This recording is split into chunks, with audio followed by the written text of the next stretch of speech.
രാജ്യത്തെ ഇന്ധനവില ഈ ആഴ്ച തന്നെ വർദ്ധിപ്പിച്ചേക്കും. പെട്രോളിനും ഡീസലിനും ലിറ്ററിന് 5 രൂപ വരെ വർദ്ധിപ്പിക്കും. ഗാർഹിക പാചകവാതക സിലിണ്ടറിന് 60 രൂപ വർദ്ധിപ്പിക്കുമെന്നും സൂചനയുണ്ട്.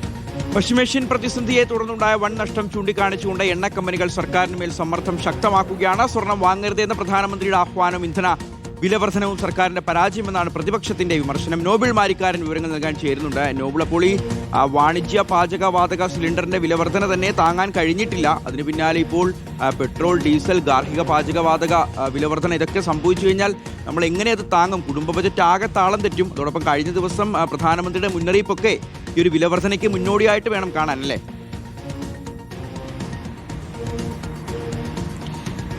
ഷിഹാസ്, രാജ്യത്ത് ഒരു ഇന്ധനവില വർധന ഉണ്ടാകുമെന്ന സൂചനയാണ് ഇപ്പോൾ നൽകിക്കൊണ്ടിരിക്കുന്നത്. കാരണം എണ്ണ കമ്പനികൾക്ക് പ്രതിമാസം 30,000 കോടി രൂപയുടെ നഷ്ടം ഉണ്ടാകുന്നുണ്ട്. ഇത് പിടിച്ചു നിർത്തണമെങ്കിൽ വിലവർധന മാത്രമാണ് ഏക ആശ്രയമെന്ന് കമ്പനികൾ അറിയിച്ചിരിക്കുന്നു. അതിന്റെ അടിസ്ഥാനത്തിൽ കേന്ദ്രത്തിൽ ഒരു പച്ചക്കൊടി ഇതിലുണ്ടായിട്ടുണ്ട് എന്ന വിവരമാണ് ലഭിക്കുന്നത്. ക്രൂഡ് ഓയിൽ വില ഗണ്യമായി ഉയർന്നു നിൽക്കുന്ന സാഹചര്യമാണ് ഇപ്പോൾ ഉള്ളത്. അതുകൊണ്ട് തന്നെ ഭീമമായ നഷ്ടം ദിവസേന ഉണ്ടാകുന്നു എന്നാണ് കണക്കുകളും വ്യക്തമാക്കുന്നത്. ആ അടിസ്ഥാനത്തിൽ 5 രൂപയോളമൊക്കെ പെട്രോളും ഡീസലും ഒക്കെ വിലവർധന ഉണ്ടാകാനുള്ള സാധ്യത ഉണ്ട് എന്നറിയുന്നു. LPG സിലിണ്ടറിനും ഗാർഹിക LPGക്കും 60 രൂപ വരെയൊക്കെ വർദ്ധിക്കാം എന്നാണ് ഇപ്പോൾ കണക്കാക്കപ്പെടുന്നത്. വലിയ പ്രതിസന്ധി ഉണ്ട് എന്ന് വ്യക്തമാക്കുന്നതാണ് പ്രധാനമന്ത്രിയുടെ അടക്കം കഴിഞ്ഞ ദിവസത്തെ വാക്കുകൾ. ഇന്നലെയും പ്രധാനമന്ത്രി സമാനമായ പ്രതികരണങ്ങൾ ആവർത്തിക്കുകയും ചെയ്തു. പ്രത്യേകിച്ച് ഇറക്കുമതിയിൽ കൃത്യമായൊരു കരുതൽ, നിയന്ത്രണം വേണം എന്നാണ് പ്രധാനമന്ത്രി വ്യക്തമാക്കുന്നത്. വിദേശ നാണയത്തിന്റെ പുറത്തേക്കുള്ള ഒഴുക്ക് എങ്ങനെ നിയന്ത്രിക്കണം എന്ന് പ്രധാനമന്ത്രി വ്യക്തമാക്കുന്നു. കാരണം ഈ വിതരണ ശൃംഖല പൂർണ്ണമായും സ്തംഭിച്ചൊരു സാഹചര്യമാണ് ഇപ്പോൾ ഉള്ളത്. ആ പശ്ചാത്തലത്തിൽ പൂർണ്ണമായും ഇറക്കുമതി അടക്കം, പ്രത്യേകിച്ച് ഏറ്റവും അധികം ഇന്ത്യ ഇറക്കുമതി ചെയ്യുന്ന 2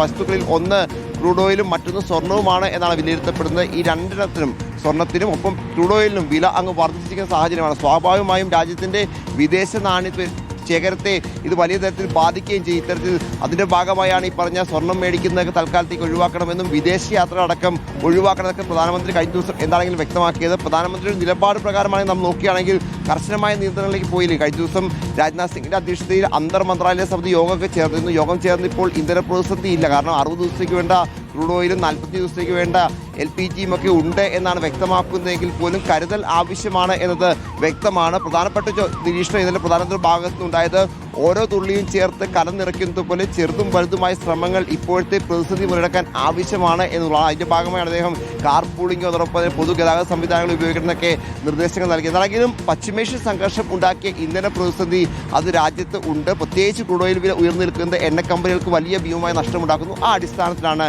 ഇന്ധന വിലയിൽ വർധനമുണ്ടാക്കാൻ തീരുമാനത്തിലേക്ക് ഇപ്പോൾ പോയിരിക്കുന്നത്. വരും ദിവസങ്ങളിൽ, ഏറ്റവും അടുത്ത ദിവസങ്ങളിൽ തന്നെ പ്രാബല്യത്തിൽ വരും എന്ന വിവരം ലഭിക്കുന്നു. ശരി, നോബിൾ മാരിക്കാരനാണ് ഇപ്പോൾ ദില്ലിയിൽ നിന്ന് വിവരങ്ങൾ നൽകിയത്. അപ്പോൾ എല്ലാവരും ഒന്ന് കരുതിയിരുന്നോളുക, പ്രതീക്ഷിച്ചിരുന്നോളുക. ഉടൻ തന്നെ വിലവർധന ഉണ്ടാവാൻ ചാൻസ് ഉണ്ട്. പെട്രോൾ, ഡീസൽ 5 രൂപ വരെയും, ഗാർഹിക പാചകവാതക സിലിണ്ടർ ഒരു 50-60 രൂപ വരെയും വർദ്ധിക്കാനാണ് സാധ്യത.